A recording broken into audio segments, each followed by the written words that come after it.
সাল্লু ক্বাবলা তুসাল্লা আলাইক, নামাজ পড়ো, নামাজ পড়ো, একদিন তোমার উপরে জানাজার নামাজ দাঁড়ায়া যাবে। যেদিন আমার উপরে জানাজার নামাজ দাঁড়ায়া যাবে, আমার বাপ দাঁড়ায় থাকবে আর কাঁদবে আর বলবে, আল্লাহ এমন ভারী বোঝা কেমন করে আমি কাঁধে নিব।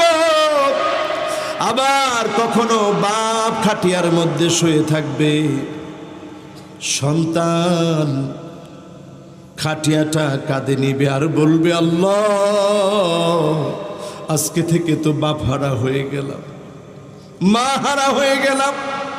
কিন্তু এমন কপাল পুরা মানুষ আমরা।